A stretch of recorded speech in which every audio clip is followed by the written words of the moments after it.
everybody, this is Digraj Singh Rajput. Welcome to Social School. I am back with Exam Pack. Exam Pack क्या है? तो देखिए, हम लोगों ने चैप्टर वाला जो पार्ट था पढ़ना पढ़ाना वो सारा सब कुछ कंप्लीट कर चुके हैं और अब हम आ रहे हैं इंपॉर्टेंट क्वेश्चंस वाली कड़ी पर। इंपॉर्टेंट क्वेश्चंस वाली कड़ी पर क्यों, क्या, कैसे? तो मैं आपको एक बहुत बेसिक चीज बताता हूं कि आप जब पढ़ाई कर रहे हैं तो इस पढ़ने वाली प्रोसेस में, अपना सिलेबस कंप्लीट करने वाली प्रोसेस में, अपने आप को बोर्ड एग्जाम के लिए तैयार करने वाली प्रोसेस में सिर्फ दो बेसिक चीजों का ध्यान रखना है। And what are those two things? पहला नंबर, जो पहली बेसिक चीज जो होगी वो क्या होगी? वो ये होगी कि आपको ये पता हो कि चैप्टर में क्या दिया गया है। हमने पूरा पढ़ लिया, फुल चैप्टर एक्सप्लेनेशन में अच्छे से एक एक एस्पेक्ट को एनसीईआरटी के कवर करते हुए सारी चीजों को समझा है। और दूसरी बेसिक चीज जो आपको अपने एग्जाम प्रिपरेशन में बहुत ज्यादा इंपॉर्टेंट होती है, ध्यान रखना होता है कि सवाल किस तरह के बन के आ सकते हैं। तो पहली चीज कर लिए। दूसरी चीज ये क्या, हम देखते हैं कि सवाल किस तरह के बन के आ सकते हैं। तो उसी सिलसिले को आगे बढ़ाते हुए एग्जाम पैक उठाकर लाया हूं आपके लिए। क्या है एग्जाम पैक? तो एग्जाम पैक बेसिकली एक पैक है जिसमें हर चैप्टर को हम चैप्टर वाइज लेके चलेंगे कि किस तरह के सवाल पूछे जा सकते हैं, पूछे गए और क्या बन के आने की पॉसिबिलिटी है। इस पूरी प्रोसेस में आपका रिवीजन हो जाएगा। इस पूरी प्रोसेस में आपको यह समझ में आ जाएगा कि हाँ, किस किस तरह के सवाल बन के आ सकते हैं और कैसे लिखना है क्या। तो ये कुछ सेट ऑफ कह सकते हैं ना, क्राफ्टेड बाय लव वाले क्वेश्चन है जो रिपीटेटिव टर्म्स में जो चैप्टर के मोस्ट प्रोबेबल पार्ट से आते हैं, वो सारे क्वेश्चंस की सीरीज को डिस्कस करेंगे।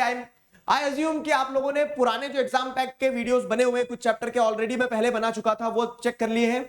तो आपको एक आइडिया समझ में आएगा क्या कहानी होने वाली है। और जो चैप्टर्स रह गए थे तो वो कवर करते हैं। इस वीडियो में हम पावर शेयरिंग वाला एग्जाम पैक जो है उसे उठाने वाले हैं कि पावर शेयरिंग चैप्टर जो है तो उससे क्या क्या क्वेश्चंस, मोस्ट इंपॉर्टेंट क्वेश्चंस क्या बन के आ सकते हैं। क्लियर है? टाइप ऑफ क्वेश्चंस की अगर हम बात करें तो कैसा रहेगा, तो कुछ मल्टीपल चॉइस क्वेश्चंस होंगे, तो जिसमें क्या हो जाएगा, आपका एक तरह से ऐसा होता है ना, वार्म अप हो जाएगा। तो मल्टीपल चॉइस क्वेश्चन मैं इधर स्क्रीन पे लाऊंगा। आप, दो it is not the live video, ठीक है, आप इसको रिकॉर्डेड के फॉर्मेट में देख रहे हो, लेकिन आपको सिंपल सी चीज है कि जब आप वीडियो देख रहे हैं, आपके सामने सवाल आ रहा है तो वो एमसीक्यू आपके वार्म अप के लिए है। जैसे ही सवाल आपके सामने आएगा स्क्रीन पर, आपके मन में उधर से जवाब आ जाना चाहिए। हम मन से जुड़े हैं, मुझे पता चल जाएगा, ठीक है। तो जैसे ही क्वेश्चन देखोगे अपने मन में आंसर देना। तो कुछ 10-11 क्वेश्चन ऐसे रहेंगे जिससे थोड़ा वार्म अप हो जाएगा। फिर very short answer type question में हर चैप्टर से क्या क्या, बहुत बोलते हैं ना, डिफाइन टाइप के क्वेश्चन बन सकते हैं, वेरी शॉर्ट वाले, वो मैं बता दूंगा। फिर अगली चीज क्या है, शॉर्ट आंसर टाइप क्वेश्चंस बता दूंगा कि किस तरह के शॉर्ट आंसर्स बन के आ सकते हैं।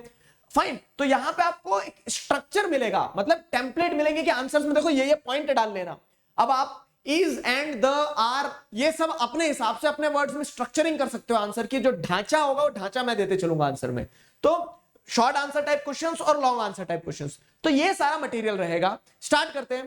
देखो क्या है, पहला वार्म अप चालू हो रहा है, अपने मन में जवाब देते रहना उधर। Belgium shares its border with how many countries of Europe? Belgium कितनी कंट्रीज के साथ बॉर्डर शेयर करता है? तो options are 3, 4, 5, 6 and the right answer for this question is 4।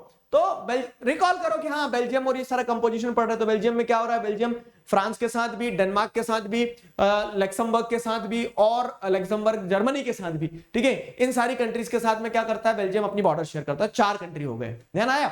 अगला सवाल, Sri Lanka is an island nation just a few kilometres from the southern coast of. तो ये जैसे अगर आप देखेंगे क्या हो रहा है कि श्रीलंका एक आइलैंड कंट्री है यहाँ पे, from just a few kilometres from the southern coast of. तो ये कौन सा स्टेट है ये आपको आइडेंटिफाई करना है। क्लियर हुआ? तो गोवा, तमिलनाडु, केरला, लक्षद्वीप। तो बहुत सारे बच्चे इसमें केरला भी लगा देते हैं, लेकिन केरला थोड़ा वेस्ट में चले जाएगा ना। हम बात कर रहे हैं ये वाला, तो यार तमिलनाडु है। Tamil Nadu is the right answer for this question. Tamil Nadu, fine. तो Tamil Nadu is the right answer. Next question है, which of the following was not a provision of the Act of 1956 passed in Sri Lanka? Which of the following was not a provision of the Act of 1956 passed in Sri Lanka? इनमें से कौन सा provision नहीं था? Chapter recall करते चलो। आपने ethnic composition of Belgium Sri Lanka पढ़ा और फिर देखा कि वहां मेजोरिटेरियनिज्म की पॉलिसी अडॉप्ट की गई थी। तो उस मेजोरिटेरियनिज्म में उन्होंने एक लॉ पास किया गया था, एक्ट पास किया था 1956 का। उसमें क्या प्रोविजन नहीं था? Sinhala was recognised as the only official language, सही बात है, ठीक है। नॉट पूछा है, Buddhism was to be protected by the state, ये बात भी सही है। Provinces were given autonomy. अगर प्रोविंसेस को ऑटोनॉमी दे दी जाती तो लड़ाई ही खत्म हो जाती ना पूरी। समस्या ही तो यही थी कि प्रोविंसेस को ऑटोनॉमी नहीं दी गई। क्लियर हुआ? प्रोविंसेस को ऑटोनॉमी नहीं दी गई, यही प्रॉब्लम थी। सिन्हाला वर फेवर्ड इन गवर्नमेंट जॉब्स, तो सिन्हालास जो थे उन्हें गवर्नमेंट जॉब में फेवर किया गया, ये पॉइंट भी सही है, D is also the right. ठीक है, तो आपको नॉट द प्रोविजन में C is the right answer. Clear हुआ? तो C is the right answer for this question. अपने मन में आंसर लेते चलना। What does Eelam stand for? LTTE, LTTE था, तो इलम का मतलब क्या होता है? Tamil name for Sri Lanka, Tamil name for state, LTTE, both A and B. What do you think? What should be the right answer? The right answer is Tamil name for state. Tamil language में राज्य के लिए यह शब्द का इस्तेमाल किया जाता है, स्टेट वर्ड का। फाइन, अगला। By 1980s, several political organizations were formed in Sri Lanka, demanding an independent Tamil Ilam in which of the following part of the country? तो इंडिपेंडेंट तमिल इलम की बात करते हुए, इंडिपेंडेंट तमिल स्टेट की बात करते हुए जो LTT ऑर्गेनाइजेशन बनी थी, ये कंट्री के किस पार्ट में बनी थी, किस पार्ट में फैल रही थी? तो अगर आप साउथ अफ्रीका को देखो, साउथ अफ्रीका बोल रहा हूं, श्रीलंका को देखोगे, तो श्रीलंका का ये नदर्न पार्ट और ये eastern part, this was inhabited bye Sri Lankan Tamils and the LTT was the organisation formed by Sri Lankan Tamils only. तो north and eastern, north eastern part, तो northern part and eastern part, both A and B is the right answer। Clear हो रहा है? Answer आते चल रहे दिमाग में, both A and B is the right answer। Next question, which of the following government in Belgium has the power regarding cultural, educational and language related issue? Cultural, educational and language related issue किस government के पास में power है इससे जुड़ा हुआ? तो communist government, community government, central government, provincial government. The question is from accommodation in Belgium. वाला जो टॉपिक है कि बेल्जियम में अकोमोडेशन हुआ, तो बेल्जियम में अकोमोडेशन ऐसे ही हुआ कि उन्होंने एक अलग तीसरी तरह की गवर्नमेंट बनाई जिसका नाम था कम्युनिटी गवर्नमेंट। तो B is the right answer for this question, B is the right answer for this question. Next, the headquarter of dash is situated in Brussels। Brussels जो कि बेल्जियम की कैपिटल है, Belgium की capital में बहुत अच्छे से अकोमोडेशन दिखाया था, डिस्पाइट द फैक्ट कि अलग अलग रिलीजियस ग्रुप थे, ध्यान आ रहा है, अलग अलग लैंग्वेज स्पीकिंग ग्रुप थे, लेकिन उसके बावजूद भी टेंशंस को अकोमोडेट किया गया। और इसी चीज को देखते हुए किस ऑर्गेनाइजेशन का हेडक्वार्टर ब्रसेल्स में है? United Nations, European Union, World Trade Organization, both B and C. तो European Union is the right answer for this question, B. Next, the government in which power is shared by two or more political parties is known as। ऐसी सरकार जहां पे दो या दो से ज्यादा पॉलिटिकल पार्टीज के बीच में पावर शेयर किया जाता हो, जब एक पॉलिटिकल पार्टी को मेजोरिटी नहीं मिल रही होती है, तब इस तरह की सरकार बनाई जाती है। इस तरह की सरकार को क्या कहा जाता है? ठीक है, तो the government in which power is shared by two or more political parties known as community government, unitary government, federal government, coalition government. Community government तो अभी हमने देख लिया, it is found by the people belonging to one language community Belgium में थी। ठीक है, unitary government होगी नहीं, फेडरल गवर्नमेंट होगी नहीं, coalition government is the right answer. गठबंधन की सरकारें, ठीक है, तो coalition government is the right answer. Next question है, modern democracies maintain a check and balance system, identify the correct option based on the horizontal power sharing arrangement. Based on the horizontal power sharing arrangement आपको identify करना है check and balance system किस तरह के system में आप, मतलब किस तरह की गवर्नमेंट में आपको देखने को मिलता है। तो central government, state government, local bodies, तो ये तो vertical form of power sharing हो गया। चेक एंड बैलेंस नहीं है, ये फेडरलिज्म का एग्जांपल है। अब अगर आप यहां देखोगे लेजिस्लेचर, एग्जीक्यूटिव, जुडिशरी, तो डिफरेंट ऑर्गन्स ऑफ गवर्नमेंट क्या है? लेजिस्लेचर, एग्जीक्यूटिव, जुडिशरी तो है। तो B should be the right answer. Thumb rule लेके जाओ। क्या थंब रूल लेके जाना है कि कभी भी आंसर लिखते समय एमसीक्यूज को सॉल्व करते हुए जल्दीबाजी नहीं करना है, बहुत पेशेंटली आपको क्या करना है, बहुत पेशेंटली समझना है और फिर आंसर पे टिक लगाना है। ठीक है, तो लेजिस्लेचर, एग्जीक्यूटिव, जुडिशरी, तो यहां पे आपका B should be the right answer, B should be the right answer. Among different social groups, among different social groups, among different social groups, among different pressure groups, तो ये दोनों नहीं होगा, B is the right answer.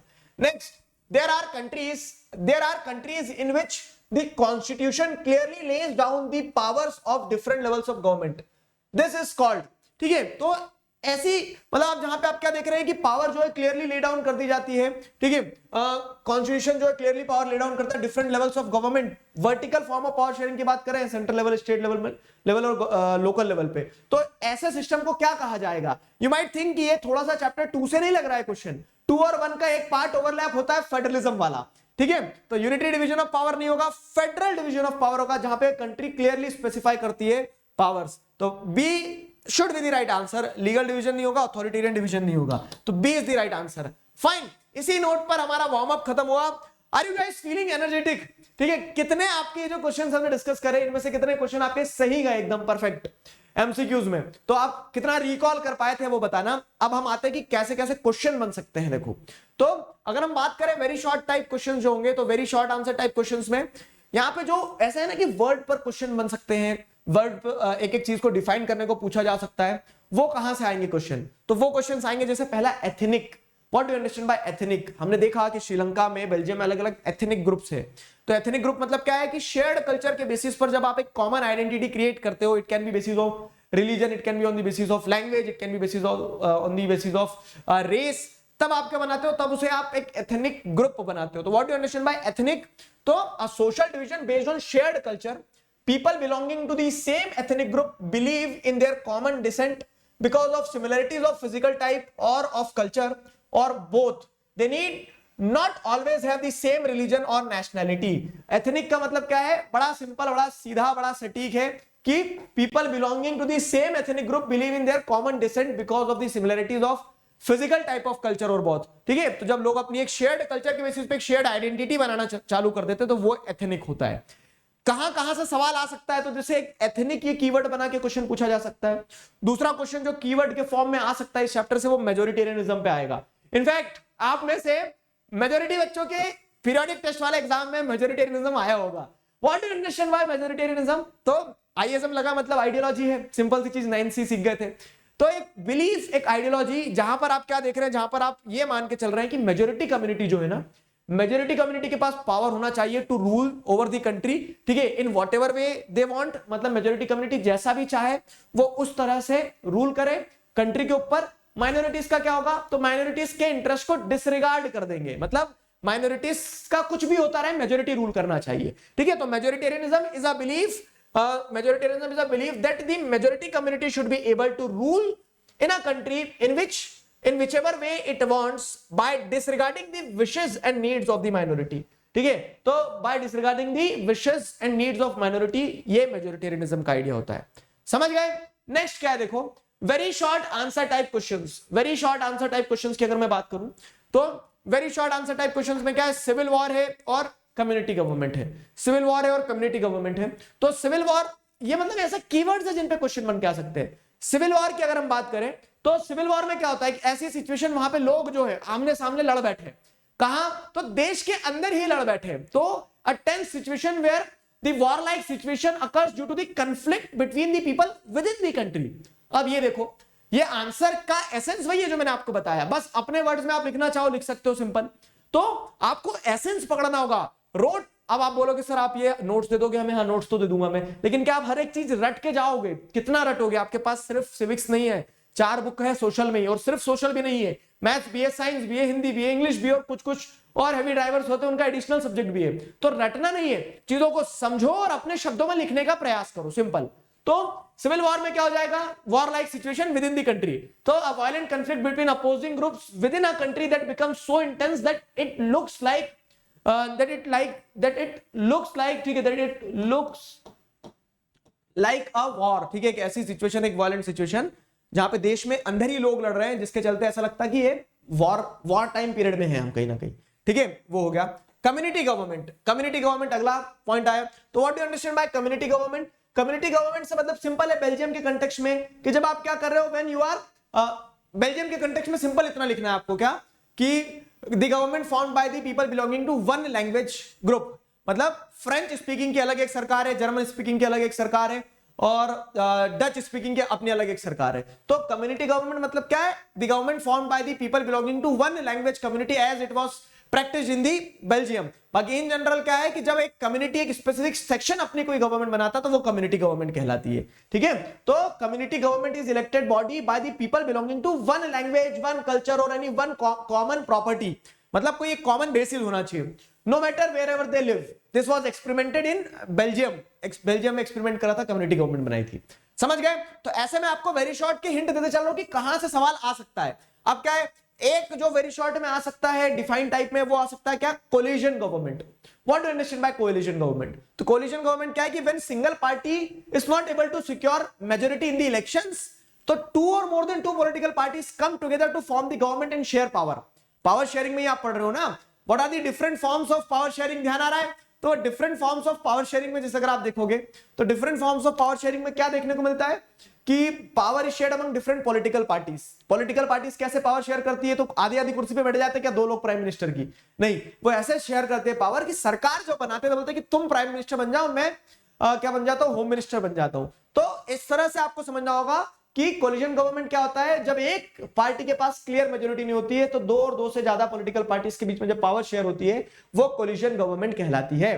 ठीक है, तो when a single political party is not able to secure majority, in this case two or more than two political parties come together to form government by sharing power, this is known as coalition government। ठीक है, ये coalition government कहलाती है। Clear हुआ? Pressure group क्या होता है, अब यहां पे पॉइंट आया, प्रेशर ग्रुप क्या होते हैं, तो प्रेशर ग्रुप को समझो अच्छे से।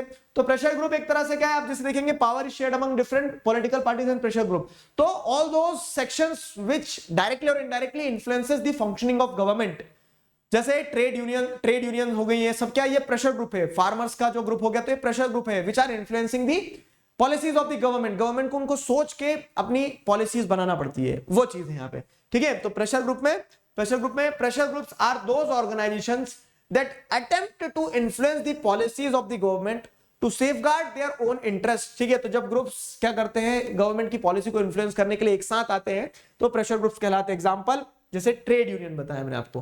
क्लियर हुआ? तो ये very short answer type question जो है, तो ये कीवर्ड्स हैं, ये कीवर्ड्स हैं जिन पे क्वेश्चन बन के आ सकता है।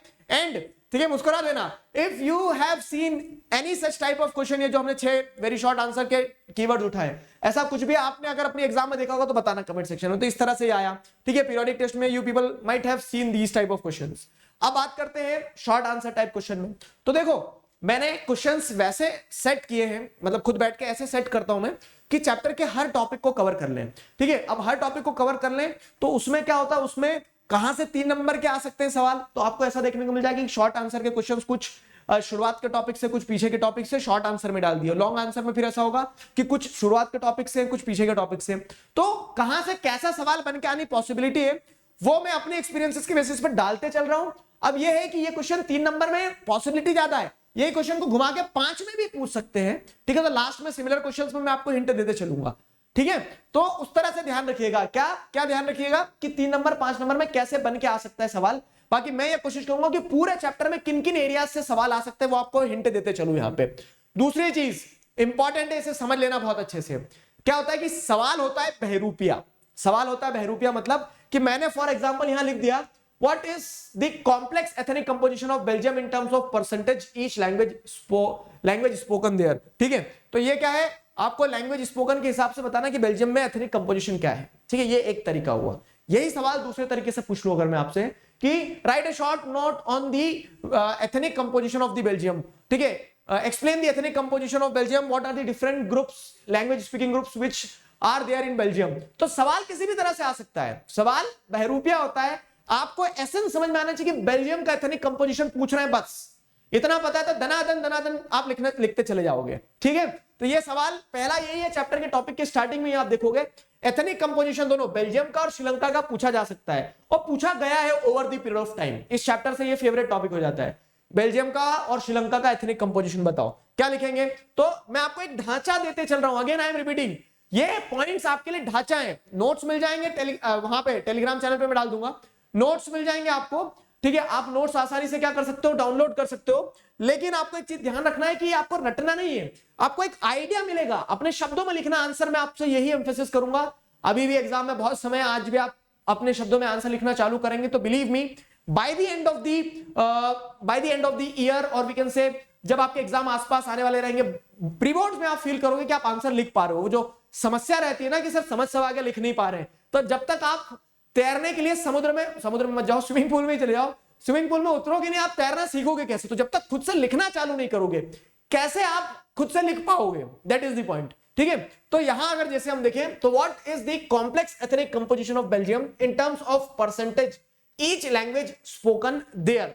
तो it has 2 main languages, that is Dutch and French. 59% lives in Flemish region and speaks Dutch language. 40% people of Belgium lives in Wallonia region and speak French.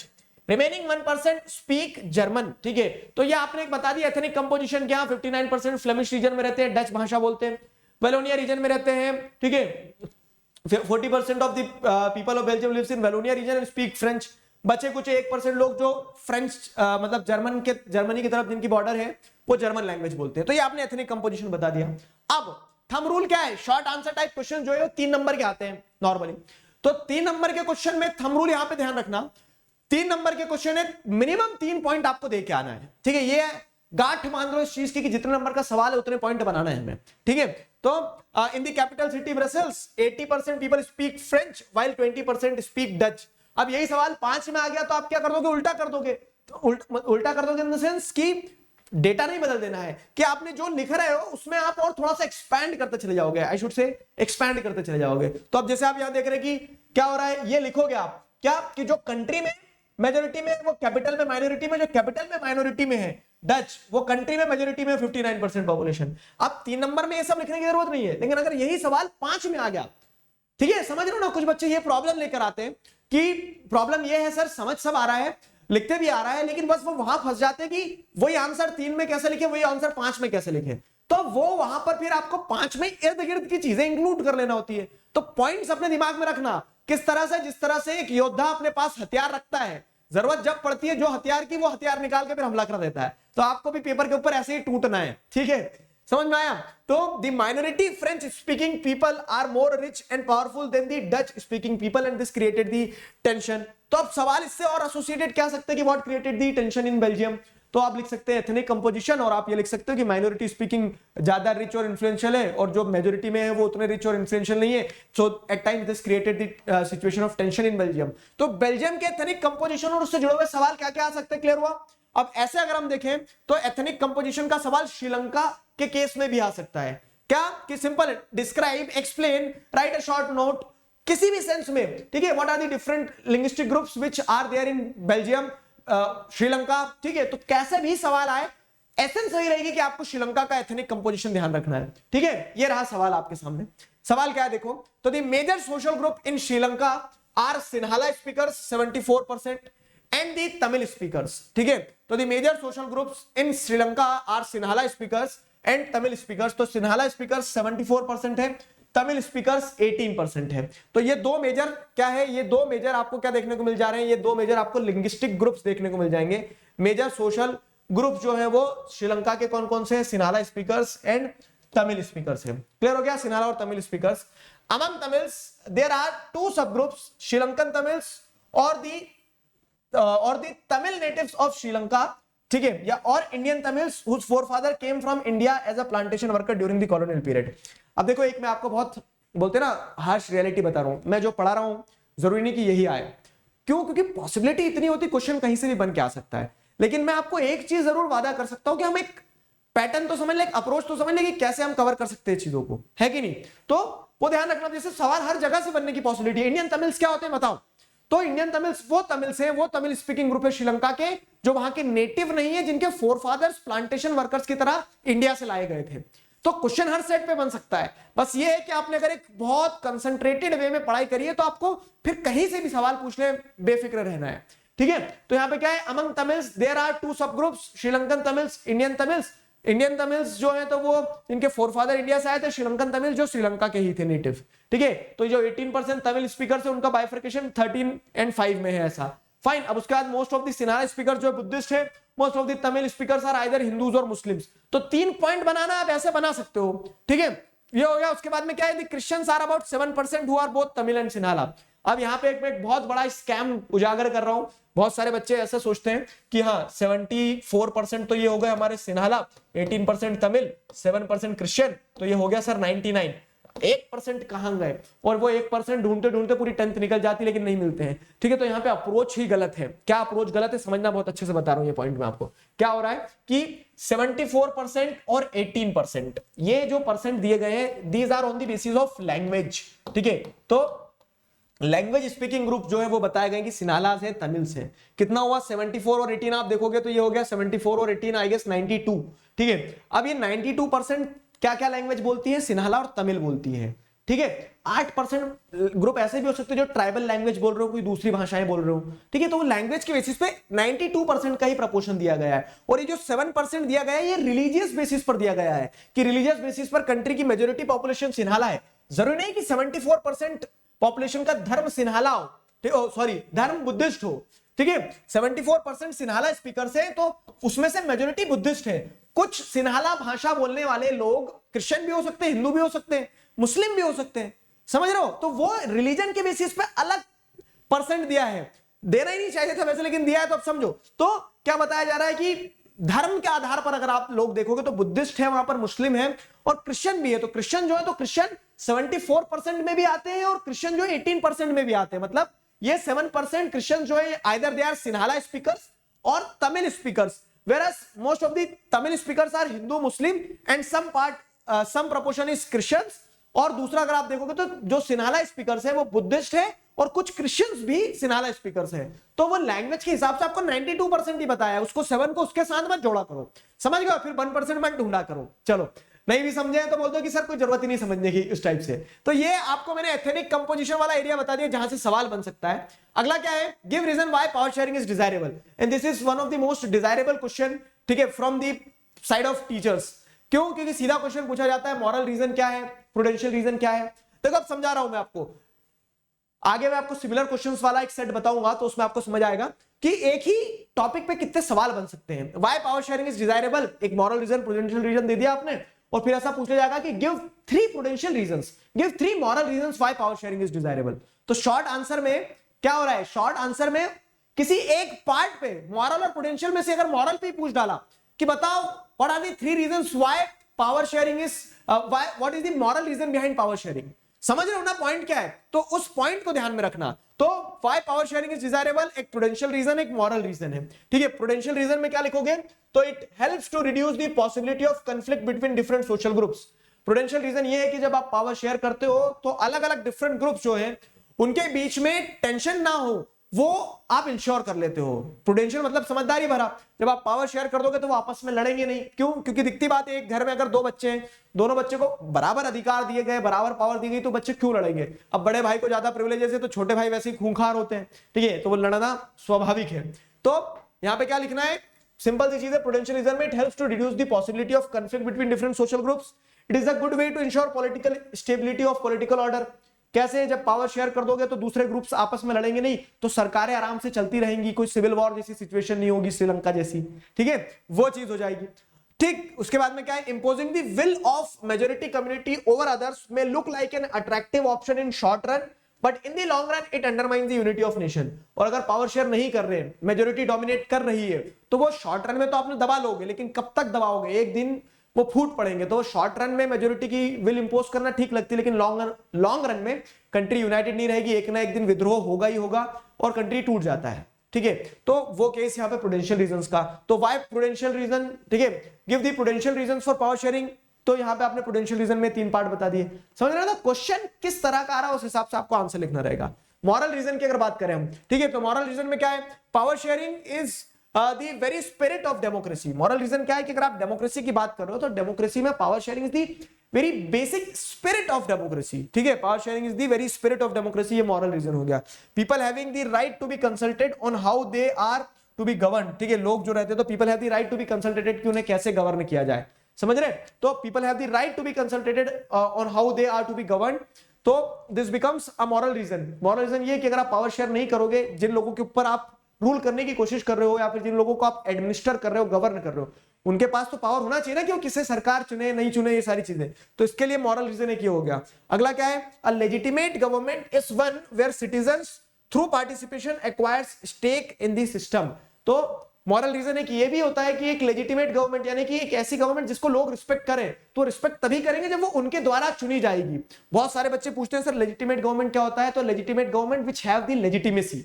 And how a government will have legitimacy, मतलब आप जैसे बोलते हैं ना कि यार ये answer सही है नहीं है, क्या लेजिटिमेसी इसकी, तो आप बोलते हो कि मुझे टीचर ने बताया था, मतलब सपोर्ट किसका है। तो एक डेमोक्रेटिक गवर्नमेंट को सपोर्ट ज्यादा होगा, एक डेमोक्रेटिक गवर्नमेंट ज्यादा लेजिटिमेट होगी क्योंकि it is elected by the people themselves, ठीक है। तो ये मॉरल रीजन है कि जब आपको एक लेजिटिमेट गवर्नमेंट बनाना है तो वो सिटीजंस के पार्टिसिपेशन से ही बन पाएगी, तो सिटीजंस को पावर देना जरूरी है। This becomes the moral reason that why power sharing is necessary in a democracy. तो मॉरल और प्रूडेंशियल रीजन ध्यान रखना, उनके 3-3 पार्ट भी मैंने आपको बता दिए। सिंपली अगर 3 नंबर में क्वेश्चन आता तो प्रूडेंशियल रीजन समझाना क्या है, मॉरल रीजन क्या है और आगे बढ़ना, सिंपल। आगे बढ़ते हैं, अगला सवाल, what do you understand bye horizontal form of power sharing. देखो ये शॉर्ट टाइप के बताते चल रहा हूं कि कैसे। अब अगर आप देखोगे तो बड़ा क्वेश्चन यहां पे ये बन सकता है जो आगे पढ़ेंगे हम, क्या कि what are the different forms of power sharing. तो चारों बताओगे आप, जो चारों पॉइंट आपकी बुक में दिए गए हैं, डिफरेंट पॉलिटिकल पार्टी, मतलब power sharing at the horizontal level, vertical level, political party, social groups, वो भी बताओगे। लेकिन ये चीज आपको यहां ध्यान रखना है क्या, कि सवाल वही 5 नंबर में आ सकता है, वही 3 नंबर में आ सकता है। तो उस बड़े क्वेश्चन में से सब क्वेश्चन ये आ सकता है सिर्फ, क्या भी बताओ आप तो, कि horizontal form of power sharing क्या होता है, सिर्फ इतना बता दो, what do you understand bye horizontal form of power sharing. तो in this system power is shared among different organs of the government, in which each organ of government, that is judiciary, legislature and executive जो है, तो they have the stake। तो horizontal form of power sharing क्या होता है, जहां पे power हर एक ऑर्गन के बीच में शेयर किया जाता हो। क्या हो रहा है, हॉरिजॉन्टल लेवल पे पावर शेयर हो रहा है, ठीक है। तो each organ checks the other, which makes the balance of power among various institution. और horizontal form of power sharing में एडवांटेज क्या होता है, कि जुडिशरी एग्जीक्यूटिव को लेजिस्लेचर को चेक कर रही होती है, लेजिस्लेचर जो होते हैं तो वो लॉ बनाते हैं जिन पे एग्जीक्यूटिव्स काम करते हैं, एग्जीक्यूटिव्स। तो एक तरह से क्या हो रहा है कि सब एक दूसरे को चेक कर रहे हैं, तो चेक एंड बैलेंस, और बैलेंस ऑफ पावर बना हुआ कि कोई एक ऑर्गेनाइजेशन डोमिनेट ना कर जाए, ठीक है। हॉरिजॉन्टल है मतलब legislature, all the organs are at a similar level but they have their own areas to exercise their power, that is the thing. Judiciary, legislature, executive सब सेम लेवल पर हैं। The only different thing is they all have their own areas of jurisdiction, they all have their own areas to work and exercise their power over। Clear हुआ। तो ये आपका horizontal form of power sharing का context हो गया। आगे बढ़ते हैं अगर, तो explain vertical form of power sharing. Vertical form of power sharing ऐसा, vertical form of power sharing क्या हो रहा है, तो in this system power is shared among government at different level, different level पे, सेंट्रल लेवल, स्टेट लेवल, ध्यान आ रहा है, लोकल लेवल। तो आप vertical form of power sharing में क्या क्या पॉइंट कितने जाएंगे, वो सारा, कि सेंट्रल यूनियन गवर्नमेंट जो होती है पूरी कंट्री के लिए होती है, उसके पास पावर होती है नेशनल लेवल पे। फिर आप क्या देख रहे हैं, प्रोविंशियल और रीजनल गवर्नमेंट्स होती है स्टेट लेवल पे, वहीं पे म्युनिसिपैलिटीज और पंचायत होती है लोकल लेवल पे। In this way power is shared at vertically, power is shared vertically at different levels of government, ठीक है। This division of powers involving higher and lower levels of government is called vertical distribution of power sharing, ठीक है। ये जो distribution है, ये distribution को क्या कहा जाता है, vertical distribution of power sharing कहा जाता है, जहां पे आपको हायर लेवल और लोअर लेवल पे पावर को शेयर, आप हायर लेवल और लोअर लेवल पे पावर शेयर होते देख रहे हैं, ठीक है। This holds the spirit of federalism and this holds the spirit of federalism. और ये जो आपको इस तरह का पावर शेयरिंग अरेंजमेंट देखने को मिलता है, इस पावर शेयरिंग अरेंजमेंट में आपको फेडरलिज्म का एसेंस समझ में आता है कि दिस स्टैंड्स फॉर फेडरलिज्म, ठीक है। दिस स्टैंड्स फॉर फेडरलिज्म, कि ऐसे जब पावर शेयर कर रहे हो तो this strengthen the federal structure, जो कि हम नेक्स्ट चैप्टर में और पढ़ेंगे अच्छे से, ठीक है। मतलब चैप्टर तो मैं उम्मीद कर रहा हूं, अच्छा कोई ऐसा तो नहीं है जो पहली बार आया है कि सर मैं जरा चैप्टर समझ लेता हूं क्या है, ठीक है। तो ये आपके लिए भी मददगार होगा मेरे दोस्त। कैसे, क्योंकि जिसने कुछ नहीं पढ़ा है, ठीक है, अगर आप चैरिटी करना चाह रहे हो कुछ, तो just share this video with them. क्यों, कि जिसने कुछ नहीं पढ़ा तो उसको ये समझ में आ जाएगा कि कहां से कैसे क्वेश्चन आ सकते हैं, रेडीमेड टेम्पलेट मिल जाएंगे। तो ये तय है कि एग्जाम में इन सेट से बाहर क्वेश्चन नहीं आएंगे, क्वेश्चन आएंगे तो जो मैं टॉपिक्स आपको बताते चल रहा हूं इनमें से ही आएंगे। I am confident about this, क्यों, क्योंकि सब कुछ बता रहा हूं, ठीक है। तो उस तरह से क्या हो जा रहा है, पूरा एग्जाम का पैक तैयार हो जा रहा है आपका, समझ गए। नेक्स्ट अगला देखो क्या है, तो अब लॉन्ग आंसर टाइप क्वेश्चंस पे आ गए। तो मैं आपको ये बता रहा हूं कि किन किन टॉपिक से शॉर्ट बन के आ सकते हैं सवाल, किन टॉपिक से लॉन्ग बन के आ सकते हैं। तो एक लॉन्ग आंसर का ये मोस्ट प्रोबेबल एरिया है। जैसे हमने मेजोरिटेरियनिज्म वाला टॉपिक पढ़ा था ना, तो what do you understand bye majoritarianism. तो मेजोरिटेरियनिज्म में आपने देखा था क्या, कि it is a belief in which the majority community should rule the country in whichever way it likes, disregarding the interest of minority. तो वो मेजोरिटेरियनिज्म की प्रैक्टिस की गई। अब डाइवर्सिटी तो बेल्जियम में भी थी, श्रीलंका में भी थी, लेकिन क्यों बेल्जियम में सब कुछ सही रहा, अकोमोडेटिव रहा, और क्यों श्रीलंका में सब मारकाट हो गई। तो उसके पीछे का कारण क्या है कि श्रीलंका में मेजोरिटेरियनिज्म की पॉलिसी को अडॉप्ट किया गया था। तो अब आपको वही पूछा गया कि what were the reasons for the alienation of Sri Lankan Tamils. तो आप लिख सकते हो the majoritarianism policy adopted by the, देखो सबके आंसर अलग अलग हो सकते हैं, मैं आपको ढांचा दे रहा हूं बस इसीलिए, ठीक है। तो what were the reasons for the alienation of Sri Lankan Tamils, तो आप उसमें क्या लिख देंगे, सिंपल सा लिखेंगे कि इन श्रीलंका आपको क्या देखने को मिलता है कि government, the democratically elected government adopted the policy of majoritarianism under which they disregarded the interest of minority and this led to the alienation of Sri Lankan Tamils। alienation मतलब बुरा लग गया उन्हें उस टाइप से, ठीक है, alienation of Sri Lankan Tamils. What was the effect of this on the country, what was the effect of this on the country? तो वो देखते हैं कि कंट्री में सिविल वॉर जैसी सिचुएशन आ गई है। हाँ, एक और थंब रूल लेके जाओ। क्या निंजा टेक्निक बता रहा हूं मैं आपको कि बहुत से बच्चे क्या होते हैं कि टॉपिक तो आइडेंटिफाई कर लेते हैं कि कहां से सवाल आया है, और टॉपिक आइडेंटिफाई हो गया, कहां से सवाल आया, सर बस पूरे नंबर पक गए। लेकिन उसमें एक चीज ध्यान रखना, कभी कभी टॉपिक के कंटेक्स्ट में आप, क्योंकि आप देखेंगे कॉम्पिटेंसी बेस्ड क्वेश्चंस हैं जो आपकी अंडरस्टैंडिंग पर बेस्ड रहते हैं कि आपको कितना समझ में आया, तो क्वेश्चन को ऐसा मॉडिफाई किया जाता है कि ये आपने एलिनेशन का कारण मेजोरिटेरियनिज्म पूरा लिख दिया, वो तो लिख ही दिया, लेकिन सवाल का एक हिस्सा ये भी है जो ये पूछ रहा है कि what was the effect of this on country, country पे इसका क्या प्रभाव पड़ा। तो क्वेश्चन को आंसर आए ना आए, सबसे इंपॉर्टेंट चीज ये कि आपको क्वेश्चन समझ में आना चाहिए कि क्या पूछ रहा है। आप एक पल के लिए अगर आंसर नहीं भी लिख के आओगे तो मैं खुश हूं, लेकिन क्वेश्चन जरूर समझ लेना बहुत अच्छे से कि वो पूछना क्या चाह रहा है आपसे, ठीक है, वो उस बात का ध्यान रखना। क्लियर हुआ? तो government adopted majoritarian measures to establish Sinhala supremacy. In 1956 an act was passed to recognize Sinhala as the only official language, thus disregarding Tamils। Tamil की जो भाषा है उसको डिसरिगार्ड करते हुए सिन्हाला को ओनली ऑफिशियल लैंग्वेज की तरह कंसीडर कर लिया, ठीक है। Preferential politics that favoured Sinhala applicants for university position and government jobs. तो एक तरह से अब सिन्हाला को आपको क्या देखने को मिल रहा है, सिन्हाला लैंग्वेज को इंपॉर्टेंट कंसीडर किया जा रहा है, तमिल्स को डिसरिगार्ड कर दिया, उन्हें प्रेफरेंस दिया जा रहा है यूनिवर्सिटी एडमिशंस में, जॉब्स में। फाइन। स्टेट साल प्रोटेक्ट एंड फॉस्टर बुद्धिज्म। अब क्योंकि most of the Sinhala speakers were Buddhist, तो स्टेट जो होगा बुद्धिज्म को प्रोटेक्ट करेगा, फोस्टर करेगा, इस तरह के रूल्स ले आए। Sri Lankan Tamils felt that none of the major political parties led by the Buddhist Sinhala leaders were sensitive to their language and culture. So these were the reasons. इसके चलते they felt alienated, है ना। और इसका impact क्या हुआ? What was the effect of this on the country? तो the relation between Sinhala and Tamil communities strained over time. Relations में, संबंधों में तनाव आ गया, और उन तनाव के चलते आपको क्या देखने को मिलता है? The country soon turned into a civil war situation। ठीक है, तो कंट्री में आपको सिचुएशंस, एटमॉस्फेयर पूरा सिविल वॉर में टर्न आउट हो गया, वायलेंस, ठीक है, ये सारी समस्याएं, एलटीटी ग्रुप बन गया, उसके आगे आप जो भी लिखना चाहे तो वो समस्याएं समझ में आ गया। अब मेजोरिटेरियनिज्म पे और क्वेश्चन क्या बन सकता है? तो what were the demands of Tamils, Sri Lankan Tamils की क्या डिमांड थी? वो प्रोविंशियल ऑटोनॉमी चाह रहे थे। देखो टॉपिक वही है कि मेजोरिटेरियनिज्म, इन्होंने ईंट मारी, उन्होंने ईंट का जवाब पत्थर से दिया, तो उन्होंने क्या कर लिया, हथियार उठा लिया, एलटीटी ऑर्गेनाइजेशन बना ली, तमिल लैंग्वेज को ऑफिशियल लैंग्वेज बनवाना चाहते थे, प्रोविंशियल ऑटोनॉमी चाहते थे, बाद में वो इंडिपेंडेंट स्टेट की, इलम की बात करने लगी, ठीक है। तो फॉलो अप में क्वेश्चन, और उसके चलते क्या गवर्नमेंट ने सप्रेस किया, सिविल वॉर सिचुएशन हो गई। फाइन, टॉपिक वही है, किस तरह के सवाल और निकल के आ सकते हैं वो चीज ध्यान रखिएगा। नेक्स्ट क्वेश्चन, तो describe the elements of Belgian model of accommodation. Belgian model of accommodation का मतलब क्या है कि हमने देखा श्रीलंका में मेजोरिटेरियनिज्म हो गया, लेकिन डाइवर्सिटी तो बेल्जियम में भी थी। बेल्जियम में क्यों नहीं सिविल वॉर हुआ? क्यों? क्योंकि बेल्जियम ने बहुत अकोमोडेटिव तरीके से इस्तेमाल किया था उस डाइवर्सिटी का, उन्होंने उस डाइवर्सिटी को बहुत डेमोक्रेटिकली एड्रेस किया बेल्जियम वालों ने, है ना। तो डेमोक्रेटिकली कैसे एड्रेस किया, क्या एलिमेंट था बेल्जियन मॉडल ऑफ अकोमोडेशन का? तो आप आंसर लिखेंगे यहाँ पे, एक इंट्रोडक्शन दे सकते हैं बढ़िया सा, जिसमें आप बता देंगे कि they amended their constitution 4 times and they incorporated provisions which were accommodative.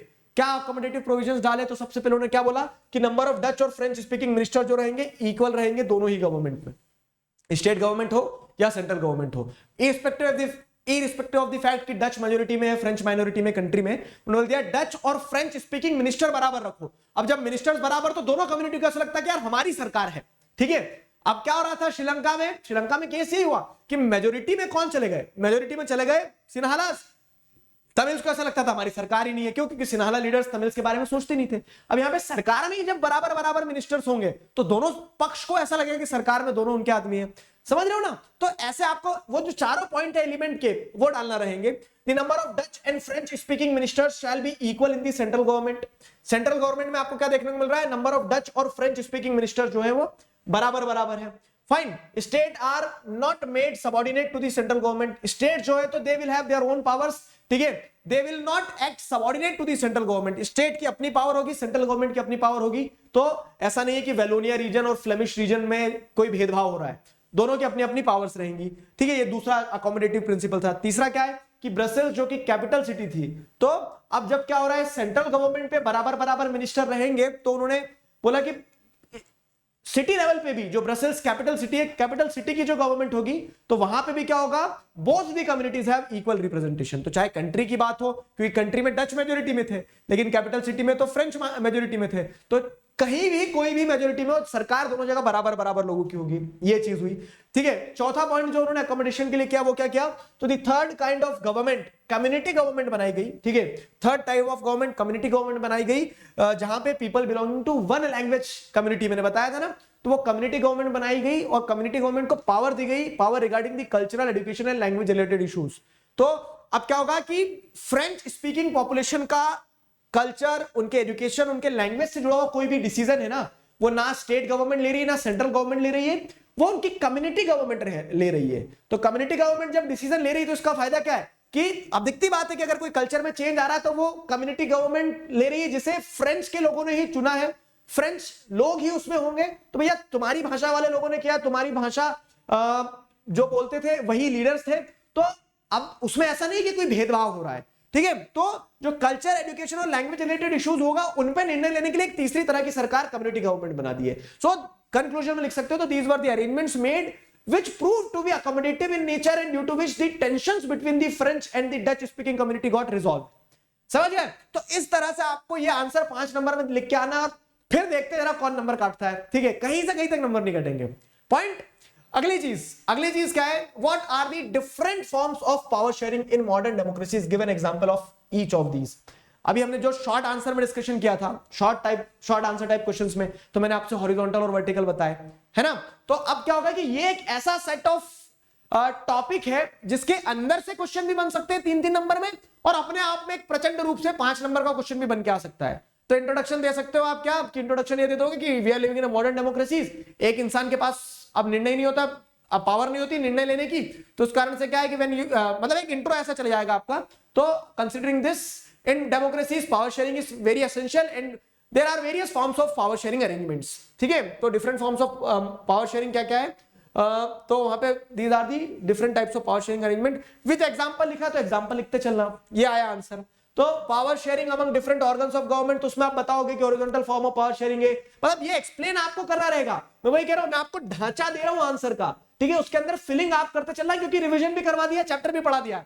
Fine, तो अब जिस अगर आप देखोगे तो power sharing among different organs of government में आप हॉरिजॉन्टल डिस्ट्रीब्यूशन ऑफ पावर लिखेंगे, जहां पे system of check and balance होता है, ये एग्जांपल आपने दे दिया। ठीक है, लेजिस्लेचर, एग्जीक्यूटिव और जुडिशियरी में पावर शेयर हो रहा है इंडिया में, वो ठीक है, वो horizontal form of power sharing है।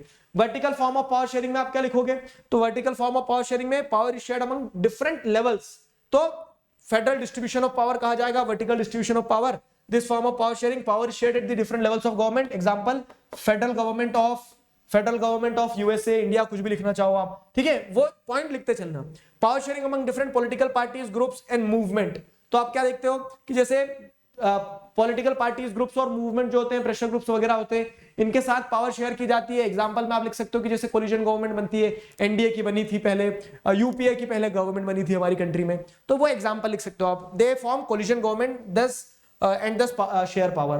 और चौथा form of power sharing arrangement जो है, तो यहां पे ध्यान रहेगा ना, एक इंट्रो के साथ में ये चारों पावर शेयरिंग अरेंजमेंट लिख दो, 5 पॉइंट आपके बहुत आसानी से इस आंसर में तो 10 नंबर का लिखा जा सकता है।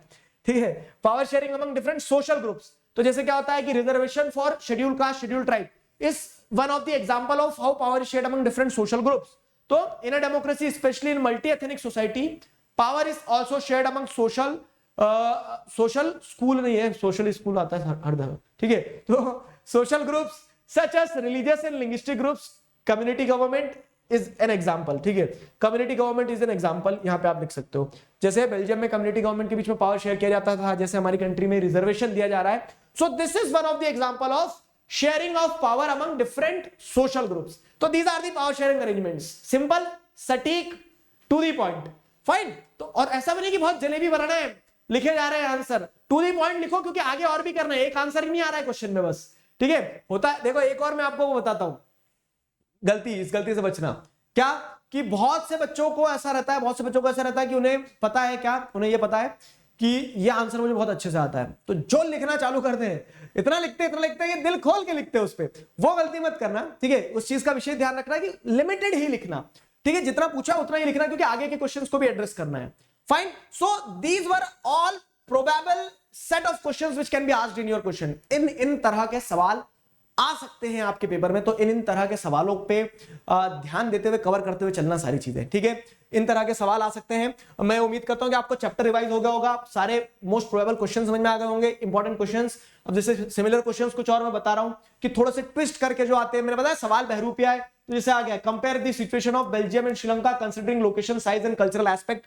This was the question asked in the year 2020 में पूछा गया है ये सवाल, ठीक है। क्या कि सिचुएशन जो है बेल्जियम श्रीलंका की, लोकेशन, साइज और कल्चरल एस्पेक्ट। तो लोकेशन आप बता दोगे, एक यूरोप में है, एक मतलब इस तरह से सिंपल, क्या मतलब मैं अगर रहता तो ऐसा लिखता कि लोकेशन उन्होंने जैसा पूछा थी, एक यूरोप में है, ठीक है, एक का है इंडियन ओशन में to the southern coast of the Tamil Nadu, तो वैसा लिखते चलना। साइज तो ये छोटा कंट्री है, ठीक है, पॉपुलेशन जो है somewhat similar to the Haryana वगैरह, इस तरह से ये भी एक छोटा कंट्री है पूरा। कल्चरल एस्पेक्ट तो आप बता दोगे लिंग्विस्टिक बेसिस पर, यहाँ पे क्या है, बेल्जियम में डच है, फ्रेंच है, यहाँ पे क्या है, सिन्हाला तमिल से, सिंपल। तो क्या हो सकता है, at time CBSE tries to be creative and they expect that students also become creative. तो ऐसे थोड़े से कह सकते हो ना हॉट्स वाले क्वेश्चन जो आएंगे हाई ऑर्डर थिंकिंग क्वेश्चन में, तो ऐसे घबराना नहीं हो, वही मां गरम है ये तो सवाल, ठीक है। वहां पे आपको सिंपल सी चीज है कि गर्म दिमाग को ठंडा करके सोचना होगा, ठीक है, समझना होगा, क्योंकि आपने पढ़ा सब कुछ मैं जानता हूं, तो वो अप्रोच का ध्यान रखना।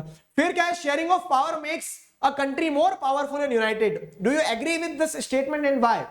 पावर शेयरिंग जो होता है, तो पावर शेयरिंग क्या बताया गया है कि sharing of power makes a country more powerful and united. Do you agree with this statement and why? ठीक है, तो अब क्या हो रहा है, ये थोड़ा सा कैसा आ गया, देखो आपने सीबीएसई सैंपल पेपर सॉल्यूशन देखा है, जो सॉल्यूशन मैंने बनाया है अभी 22-23 का जो सैंपल पेपर आया है, तो उसमें आपको कुछ ऐसे क्वेश्चन देखने को मिलेंगे which are not precisely in the book, जो कि आपको अपने एंड पे थोड़ा लिखना होगा। तो sharing of power makes country more powerful and united. Do you agree with this statement and why? Yes, sharing of power makes country more united, more powerful and united, because this is one of the prudential reason that by sharing power with the various groups in the country we are reducing the chances of conflict, ठीक है। तो वो prudential reason एक दो point डाल सकते हो, फिर आप लिख सकते हो as we have seen in the cases of, why आपको समझाना है, as we have seen in the cases of Sri Lanka and Belgium, वहां पावर शेयर करी, श्रीलंका में बेल्जियम में पावर शेयर करी तो यूनाइटेड रहे, पावरफुल रही कंट्री, लेकिन वहां नहीं करी, श्रीलंका में पावर शेयर जब तो लड़ाइयां हुई, दंगे हुए, सारी चीजें, ठीक है। तो उस तरह से उस एस्पेक्ट को ध्यान में रखते हुए आगे बढ़ना होगा। अगला, both Belgium and Sri Lanka are democracies but they follow different system of power sharing, support the statement by giving 3 points of difference. Comparison वाले क्वेश्चन देख लो, उस तरह से सेंस, उस सेंस में किसी भी कंटेक्स्ट में पूछा जा सकता है, दोनों ने कैसे अलग अलग अप्रोच अडॉप्ट करी। तो आप लिखोगे एक जगह मेजोरिटेरियन था, एक जगह अकोमोडेशन नहीं हुआ, एक जगह पावर शेयर की, मतलब मेजोरिटेरियन था तो अकोमोडेशन नहीं हुआ, एक जगह अकोमोडेशन हुआ, एक जगह पावर शेयर नहीं की गई, एक जगह पावर शेयर की गई, क्लियर है। फिर इंटरनल पॉइंट्स लिख सकते हो कि उन्होंने क्या करा, कॉन्स्टिट्यूशन अमेंड किया, इन्होंने सिन्हाला की सुप्रीमेसी को एस्टैब्लिश किया by the act of 1956, getting the idea. तो वो पॉइंट्स है, उनको ध्यान में रखते हुए ये जो सवाल में डाल रहा हूं और सिमिलर क्वेश्चंस, तो if you feel confident then you should try this questions, answer लिख के देखो करो एक बार दो बार, ठीक है। ये कुछ अच्छे सेट ऑफ क्वेश्चन और जो प्रीवियस ईयर्स में पूछे गए वो क्वेश्चन लगा रहा हूं मैं आपको, ठीक है। फिर क्या है, तो बच्चे बोलते सर प्रीवियस ईयर क्वेश्चंस, तो मैंने आपको बताया कि चैप्टर में से किस तरह के बहुत हॉट्स वाले प्रीवियस ईयर क्वेश्चन पूछे जाएंगे, ठीक है। फिर क्या है, why is power sharing desirable, give any 3 prudential reasons.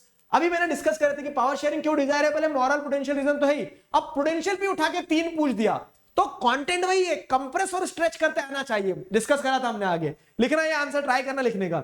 What impact would lack of power sharing have on the country, वही है। अब क्या है कि ये क्वेश्चन और ये क्वेश्चन हैं दोनों एक जैसे, लेकिन दोनों बहरूपीय है।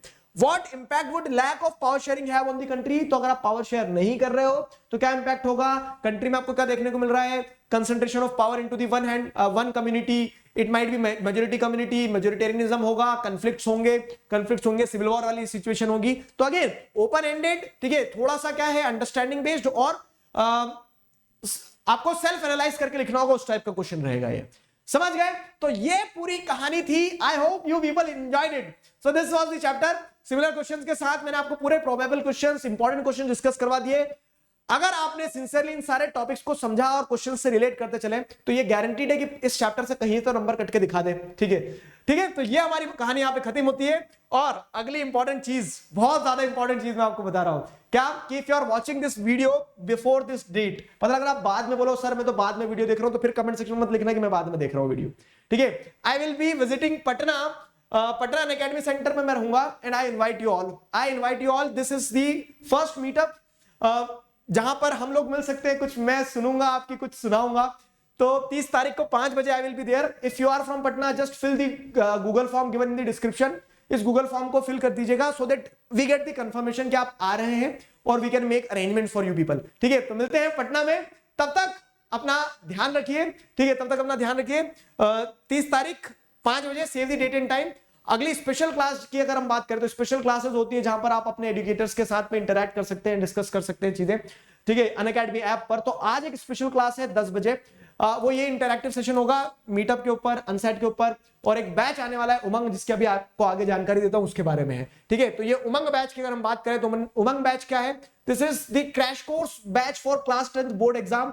मोड ऑफ डिलीवरी इंग्लिश है। कब स्टार्ट हो रहा है? 30 तारीख से बैच स्टार्ट हो रहा है। This is the team which you are going to get. ठीक है, तो संतोष सर होंगे, अर्शदीप मैम होंगी, मैं होऊंगा, प्रेक्षा मैम होंगी और आकाश सर होंगे। तो हम सब लोग मिलकर आपका सिलेबस जो है बोर्ड एग्जाम के लिए, इसमें कुछ भी शुरू नहीं किया, तो यहां से एक बार शुरू कर रहे हैं। तो अक्टूबर, नवंबर, दिसंबर 3 महीने में कोर्स कंप्लीट करेंगे। बढ़िया मिलकर साथ में दबा के तैयारी करेंगे। क्रैश कोर्स है। ठीक है, I will be teaching you by the NCERT. तो if you are interested you can enrol in this course. There are 2 type of subscriptions for the enrolment. Plus होता है, एक आइकॉनिक होता है। प्लस में live classes, weekly test, structured courses, unlimited access, ये features होते हैं। आइकॉनिक में पर्सनल गाइडेंस, आपको एक मेंटर मिलते हैं, test analysis, expert guidance, study material, study planner, ये सारी चीजें आइकॉनिक सब्सक्रिप्शन में मिलती है। ठीक है, if you have any confusion you can call on this number for more details. और सब्सक्रिप्शन अगर आप ले रहे हैं तो this is the right time, क्योंकि 26 से 30 सितंबर तक we are celebrating your love for learning, and that's why you will get 20% off on any of the Unacademy subscription using the code DIGRAJ Digraj. अगर आप कोई भी सब्सक्रिप्शन लेते हैं तो use this code and you will get 20% of. तो आप 20% of ले सकते हैं on taking the subscriptions. Clear हुआ? ये कहानी थी। साथ ही साथ क्या है, अनसेट जो है, तो Unacademy national scholarship admission test जो है वो एग्जाम होने वाला है 8 अक्टूबर से 15 अक्टूबर तक, जिसकी लिंक आपको डिस्क्रिप्शन में मिल जाएंगी, एनरोलमेंट लिंक। ठीक है, ये एग्जाम मिस मत करना। क्यों? क्योंकि ये एग्जाम अपने आप में एक ऐसा एग्जाम है जहां पर आप ऑफलाइन ऑनलाइन दोनों मोड में एग्जाम दे सकते हो, ऑफलाइन सेंटर्स पर जाकर और ऑनलाइन अपने घर बैठे। ठीक है, बेनिफिट्स ये है कि आप you can get up to 100% scholarship, special rankers group में आने का मौका मिलेगा, यूरो स्पेस सेंटर जाने का मौका मिलेगा टॉप रैंकर्स को। ठीक है, you can enrol in this exam, link is given in the description. UNSAT exam जो कि 8 से 15 तारीख के बीच में होने वाला है, and you can use the code Digraj. Fine, तो दिस वाज द स्टोरी। मिलेंगे अगले चैप्टर में अगले एग्जाम पैक के साथ में, तब तक अपना ध्यान रखिए, पढ़ते रहिए। अभी के लिए साइन ऑफ करता हूं, signing off with this, together we can, we will. Thank you very much.